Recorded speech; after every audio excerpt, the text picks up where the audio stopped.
Fourth जो option था वो एक्रीशन था। अब चूंकि एक्रीशन जैसा वर्ड एनसीईआरटी में कहीं पे यूज नहीं हुआ है, यहीं पे हम एक टीचर की ज़रूरत आपको स्टूडेंट्स को पड़ती है। इस क्वेश्चन में ये पूछा गया है कि कौन सा कैरेक्टर डिफाइनिंग कैरेक्टर नहीं है लिविंग का, ठीक है। अब ध्यान से समझना है यहाँ पे, मेटाबॉलिज्म जब आप पढ़ोगे तो वो डिफाइनिंग कैरेक्टर है, मैं बताऊंगा आगे आके। वहाँ पे जब कॉन्शियसनेस पढ़ोगे तो वो भी डिफाइनिंग कैरेक्टर है, मैं बताऊंगा आगे। एकदम स्ट्रेट लाइन में लिखा होता है कि metabolism and consciousness is defining character of what, living. Growth अब इंटरनल लिखा हुआ है और एक्रीशन लिखा हुआ है। एक्रीशन का यूज नहीं है कहीं, एक्रीशन का यूज नहीं है एनसीईआरटी में कहीं। तो स्टूडेंट क्या होते हैं कि इंटरनल ग्रोथ और एक्रीशन में कंफ्यूज हो जाते हैं। तो कई सारे बच्चे करते हैं कि अरे सर ने बताया था कि ग्रोथ जो होता है वो डिफाइनिंग कैरेक्टर नहीं है, क्योंकि बहुत सारे ऐसे ऑर्गेनिज्म हैं जिनके अंदर ग्रोथ टर्मिनेट हो जाता है और बहुत सारे ऐसे ऑर्गेनिज्म हैं जिनमें ग्रोथ लाइफ लॉन्ग चलते रहता है। तो इसलिए बहुत सारे बच्चे इसी इंटरनल ग्रोथ को करके चले जाते हैं, उनका ध्यान एक्रीशन पे नहीं जाता है। तो यहाँ पे आंसर हमारा क्या होगा, एक्रीशन। क्यों? क्योंकि internal growth is the defining character of what, living. बात समझ में आ गई? कोई दिक्कत है यहाँ पे? Next,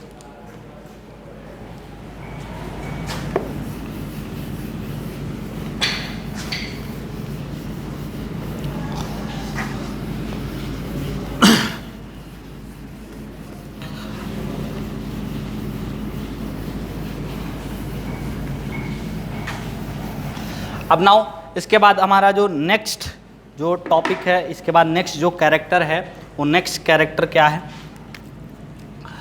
metabolism. Next character living का हमको यहाँ पे क्या डिस्कस करना है, मेटाबॉलिज्म। जो ये कैरेक्टर फोर्थ वन कैरेक्टर है ना, फोर्थ वन कैरेक्टर मेटाबॉलिज्म। ध्यान से समझना मेटाबॉलिज्म क्या होता है।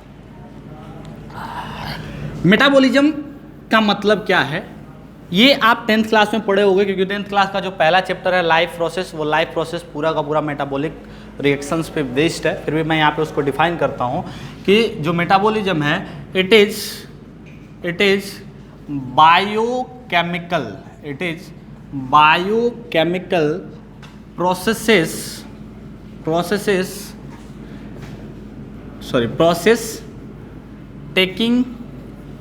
taking place in living body। ध्यान से समझना है यहाँ पे मेटाबॉलिज्म का मतलब क्या है। बहुत वन लाइनर डेफिनेशन इसका क्या है कि ये जो है वो बायोकेमिकल प्रोसेस है। मेटाबॉलिज्म क्या होता है, एक बायोकेमिकल प्रोसेस होता है। जो बायोकेमिकल प्रोसेस कहाँ पे हो रहा है, लिविंग ऑर्गेनिज्म की बॉडी के अंदर। जैसे एग्जाम्पल के फॉर्म में देखेंगे तो एग्जाम्पल जैसे न्यूट्रिशन हो गया, जैसे रेस्पिरेशन हो गया,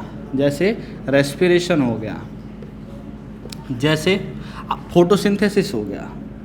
फोटोसिंथेसिस न्यूट्रिशन का ही एक पार्ट है फोटोसिंथेसिस, लेकिन इसको अलग से क्यों लिखा वो समझाने के लिए लिखा। ध्यान से समझना, मैं रेस्पिरेशन का अगर यहाँ पे एक इक्वेशन लिखता हूँ तो रेस्पिरेशन का इक्वेशन क्या समझ में आता है, C6H12O6 in the presence of oxygen. Generally in the presence of oxygen, कभी कभी in the absence of oxygen भी होता है, जिसको हम एनारोबिक रेस्पिरेशन कहते हैं। तो C6H12O6 in the presence of oxygen एक रिएक्शन परफॉर्म करता है जहाँ पे CO2 रिलीज होता है। जहाँ पे क्या रिलीज होता है, CO2 रिलीज होता है, प्लस क्या रिलीज होता है, H2O रिलीज होता है। और इसके साथ यहाँ पे ATP रिलीज होती है, एनर्जी करेंसी, एनर्जी प्रोड्यूस वहाँ पे होती है। ध्यान से समझना है यहाँ पे। ग्लूकोज जब ऑक्सीजन के कांटेक्ट में आया तो कार्बन डाइऑक्साइड और वाटर लिबरेट होने के साथ साथ वहाँ पे बॉन्ड के ब्रेकडाउन से हमको एनर्जी मिलती है। This is the equation of what, respiration. ये रेस्पिरेशन का एक रॉ इक्वेशन है, नॉट इम्बैलेंस्ड इक्वेशन है, नॉट बैलेंस इक्वेशन। ये बैलेंस इक्वेशन नहीं है, मैं सिर्फ एक एग्जाम्पल के फॉर्म में दिखा रहा हूँ। दूसरा मैंने इक्वेशन क्या लिखा, दूसरा इक्वेशन लिखा कि CO2 plus H2O in the presence of chlorophyll के प्रेजेंस में एंड सनलाइट के प्रेजेंस में क्या प्रोड्यूस किए, C6H12O6 प्लस ऑक्सीजन प्रोड्यूस करते हैं। ध्यान से समझना है, यहाँ पे ये एक इम्बैलेंस इक्वेशन है किसका, फोटोसिंथेसिस का, जहाँ पे क्लोरोफिल और सनलाइट के प्रेजेंस में CO2 और H2O एक दूसरे से कंबाइन होते हैं, ग्लूकोज का मॉलिक्यूल और ऑक्सीजन प्रोड्यूस करते हैं। ये आप वेल नोन होंगे इन दोनों इक्वेशन से। ध्यान से देखो तो यहाँ पे क्या केमिकल रिएक्शन हो रहा है, केमिकल रिएक्शन हो रहा है, ये केमिकल रिएक्शन हुआ। और ये केमिकल रिएक्शन हो कहाँ पे रहा है, रेस्पिरेशन भी कहाँ हो रहा है, माइटोकॉन्ड्रिया में। रेस्पिरेशन कहाँ पे हो रहा है, माइटोकॉन्ड्रिया, कॉन्ड्रिया एंड साइटोप्लाज्म। साइटोप्लाज्म और माइटोकॉन्ड्रिया के अंदर क्या हो रहा है, रेस्पिरेशन हो रहा है। ये जो फोटोसिंथेसिस है ये कहाँ पे हो रहा है, क्लोरोप्लास्ट में। कहाँ पे हो रहा है, क्लोरोप्लास्ट में। और ये माइटोकॉन्ड्रिया, साइटोप्लाज्म और क्लोरोप्लास्ट प्रेजेंट कहाँ पे है, सेल के अंदर। यानी कि these are the chemical equation, these are the chemical reaction taking place inside the living body। Living body के अंदर केमिकल हो रहा है, केमिकल रिएक्शन हो रहे हैं। और इन्हीं केमिकल रिएक्शन, चूंकि लिविंग बॉडी के इनसाइड हो रहे हैं इसलिए इनको केमिकल रिएक्शन ना कह के इनको बायोकेमिकल प्रोसेसेस कहते हैं। और ये बायोकेमिकल प्रोसेस लिविंग ऑर्गेनिज्म की बॉडी में हो रहा है, इन्हीं को हम क्या कहते हैं, मेटाबॉलिज्म कहते हैं। क्लियर है ना। अच्छा, मेटाबॉलिज्म के दो टाइप होते हैं, कौन कौन से, एक होता है कैटाबॉलिज्म, दूसरा होता है एनाबॉलिज्म। कैटाबॉलिज्म, दूसरा होता है एनाबॉलिज्म। ध्यान से समझना दोनों का मतलब। कैटाबॉलिज्म, कैटाबॉलिज्म में कुछ काटने जैसा, पीस करने जैसा हमको साउंड आ रहा है, कैटाबॉलिज्म, काटना। तो इसका मतलब यहाँ पे ध्यान से देखो, एक 6 कार्बन का मॉलिक्यूल है, एक बड़ा मॉलिक्यूल है, 6 कार्बन के मॉलिक्यूल को ब्रेक करके हमने 1 सिंगल कार्बन का मॉलिक्यूल प्रोड्यूस किया। यानी बहुत बड़े मॉलिक्यूल को तोड़ तोड़ के छोटे छोटे मॉलिक्यूल के फॉर्म में हमने यहाँ पे उनको ब्रेक कर दिया, प्रोड्यूस कराया। ठीक है, तो यहाँ पे क्या हुआ कि इस बायोकेमिकल रिएक्शन, इस बायोकेमिकल प्रोसेस यानी कि इस मेटाबॉलिक रिएक्शन में एक बड़ा मॉलिक्यूल छोटे छोटे मॉलिक्यूल के फॉर्म में ब्रेक डाउन हो रहा है। इस वजह से इस तरह के मेटाबॉलिक रिएक्शन को हम क्या कहते हैं, कैटाबॉलिज्म कहते हैं। इस तरह के मेटाबॉलिक रिएक्शन जहाँ पे एक बड़ा मॉलिक्यूल छोटे छोटे मॉलिक्यूल के फॉर्म में ब्रेक होता है, उसको हम क्या कहते हैं, कैटाबॉलिज्म। यहाँ पे देखो 1 कार्बन का मॉलिक्यूल है, वो 1 कार्बन का मॉलिक्यूल जुड़ जुड़ के सिंगल कार्बन का मॉलिक्यूल एक बड़ा मॉलिक्यूल 6 कार्बन के मॉलिक्यूल का फॉर्मेशन कर रहा है। यानी कि छोटे छोटे के मॉलिक्यूल का एडिशन करके हम एक बड़े मॉलिक्यूल का फॉर्मेशन कर रहे हैं। तो इस वजह से यहाँ पे जो सिंथेसिस प्रोसेस हो रहा है, यहाँ पे क्या था, ब्रेकडाउन प्रोसेस, यहाँ पे क्या हो रहा है, सिंथेसिस प्रोसेस, फोटोसिंथेसिस रिएक्शन को हम कहते हैं। तो छोटा छोटा मॉलिक्यूल एक बड़े मॉलिक्यूल का फॉर्मेशन कर रहा है। इस तरह के मेटाबॉलिक रिएक्शन को हम क्या कहते हैं, एनाबॉलिज्म कहते हैं। जितने भी हमारे बॉडी में जितने भी वर्क हो रहे हैं, जितने भी हमारी बॉडी में से हम अगर यहाँ पे तुम्हें पढ़ा पा रहे हैं, यहाँ पे मैं इतनी सारे लेक्चर दे पा रहा हूँ, तो क्योंकि हमारी बॉडी को एनर्जी की ज़रूरत है, एनर्जी मिल रही है तो मैं लेक्चर दे पा रहा हूँ। और एनर्जी कैसे प्रोड्यूस हो रही है, दिस रिएक्शन से, इस रिएक्शन से। यानी कि जो भी हम काम करते हैं, जो भी एक लिविंग ऑर्गेनिज्म जो भी काम करता है, वो लिविंग ऑर्गेनिज्म जो भी काम करता है, वो काम मेटाबॉलिक रिएक्शन से प्रोड्यूस होने वाले प्रोडक्ट का रिजल्ट होता है। यानी कि ऑर्गेनिज्म अगर लिविंग है तो उसके अंदर जो मेटाबॉलिक रिएक्शन होंगे ही होंगे। तो मेटाबॉलिक रिएक्शन को हम डिफाइनिंग कैरेक्टरिस्टिक मान के चलते हैं। एक ऑर्गेनिज्म के बॉडी के अंदर जब तक मेटाबॉलिक रिएक्शन होगा तब तक वो लिविंग है। जैसे ही मेटाबॉलिक रिएक्शन स्टॉप होता है वो डेथ हो जाता है, उसका डेथ हो जाता है। बात समझ में आ गई। तो यहाँ पे मेटाबॉलिज्म या मेटाबॉलिक रिएक्शन जो होता है वो लिविंग ऑर्गेनिज्म का डिफाइनिंग कैरेक्टरिस्टिक होता है। नेक्स्ट इसके बाद हम लोग क्या डिस्कस करेंगे, कौन सा character,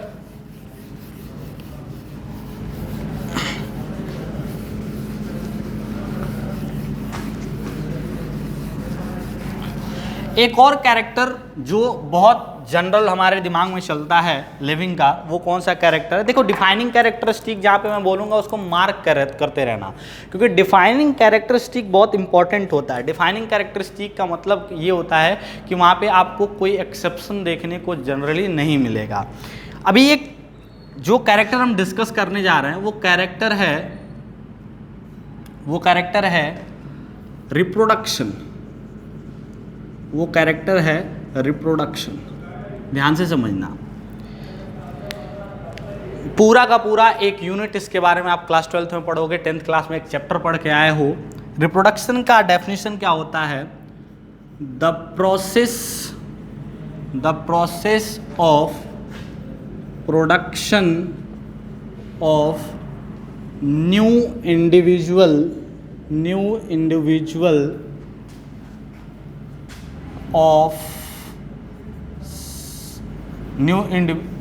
the process of production of new individual by organism is known as reproduction. एक ऑर्गेनिज्म के द्वारा नया इंडिविजुअल, नया ऑर्गेनिज्म प्रोड्यूस करना is known as what? Reproduction. New individual जो होने चाहिए वो न्यू इंडिविजुअल इस ऑर्गेनिज्म के टाइप के ही होने चाहिए. तो ध्यान से समझना, फिर से एक बार इस डेफिनेशन को हम रिवाइज करते हैं. The process of production of new individual of similar kind, यहाँ पे एक वर्ड यूज करेंगे, of similar kind by an organism is known as what? Reproduction. जैसे एक काऊ जो है ये हमेशा जब रिप्रोडक्शन करेगी तो यहाँ पे क्या प्रोड्यूस करेगी? काऊ प्रोड्यूस करेगी, काफ जिसको कहते हैं. एक डॉग जो है ये जब रिप्रोडक्शन करेगा तो एक डॉग ही प्रोड्यूस करेगा, पप्पी जिसको कहते हैं. एक ह्यूमन जो है जब रिप्रोडक्शन करेगा तो एक ह्यूमन प्रोड्यूस करेगा जिसको चाइल्ड या बेबी कहते हैं. बात समझ में आई? कोई दिक्कत है? तो कहने का मतलब क्या है कि ये जो प्रोसेस है एक नए इंडिविजुअल का प्रोड्यूस करने का एक ऑर्गेनिज्म के द्वारा, इसको हम क्या कहते हैं? रिप्रोडक्शन कहते हैं. अब इसको हमने यहाँ पे कंसीडर क्यों करा? कंसीडर इसलिए करा कि जैसे कभी कभी हम ये कहते हैं कि अगर मैं ये कहूँ कि सजीव या निर्जीव या लिविंग और नॉन लिविंग के बीच में क्या डिफरेंस होता है, तो बच्चे जनरली जल्दीबाजी में बोल जाते हैं कि जो लिविंग होते हैं वो रिप्रोडक्शन करते हैं, जो नॉन लिविंग होते हैं वो रिप्रोडक्शन नहीं करते हैं. सॉरी. तो इसको यहाँ पे हमको जानना बहुत जरूरी है. जैसे कुछ यहाँ पे मैं एग्जाम्पल लिख रहा हूँ. एग्जाम्पल क्या लिख रहा हूँ? एक म्यूल होता है जिसको हम कहते हैं हिंदी में खच्चर. एक म्यूल होता है जिसको हम हिंदी में क्या कहते हैं? खच्चर. और एक होता है इनफर्टाइल ह्यूमन. कुछ ऐसे ह्यूमन भी होते हैं जो इनफर्टाइल होते हैं, जो रिप्रोडक्शन नहीं कर सकते. तो दो एग्जाम्पल मैंने यहाँ पे लिखा है, एक म्यूल, दूसरा इनफर्टाइल ह्यूमन. ये जो म्यूल है ये म्यूल डायरेक्टली रिप्रोडक्शन नहीं कर सकता. मतलब एक म्यूल एक नए म्यूल का रिप्रोडक्शन, एक नए म्यूल का प्रोडक्शन नहीं कर सकता. ये जो म्यूल होता है ये जो डंकी होते हैं, डंकी या फिर असिस कह लो, इनके द्वारा प्रोड्यूस होते हैं. ठीक है? इनका जो प्रोडक्शन है, म्यूल का प्रोडक्शन या डंकी या फिर एसएस के द्वारा होता है. और जो इनफर्टाइल ह्यूमन होते हैं ये रिप्रोडक्शन ही नहीं कर सकते, ये नए ऑर्गेनिज्म का फॉर्मेशन ही नहीं कर सकते. तो इसका मतलब ये तो नहीं हुआ कि अगर ये दोनों रिप्रोडक्शन नहीं कर सकते तो ये लिविंग नहीं है. ऐसा तो है नहीं. रिप्रोडक्शन नहीं कर सकते फिर भी लिविंग है. ये नया चाइल्ड प्रोड्यूस नहीं कर सकता तब भी लिविंग है. तो कुछ एक्सेप्शन ही है कि रिप्रोडक्शन को हम कैरेक्टरिस्टिक मानते हैं लिविंग का, लेकिन डिफाइनिंग कैरेक्टरिस्टिक नहीं कह सकते. हम ये बिल्कुल भी नहीं कह सकते कि अगर किसी बॉडी में रिप्रोडक्शन हो रहा है तो वो लिविंग है और अगर रिप्रोडक्शन नहीं हो रहा है तो वो लिविंग नहीं है. तो reproduction is a general character of living but it is not a defining character of living. बात समझ में आ गई? नेक्स्ट जो कैरेक्टर होंगे, जितने भी और भी कुछ कैरेक्टर्स आएंगे, उन सारे कैरेक्टर्स को हम अगले क्लास में डिस्कस करेंगे. Thank you.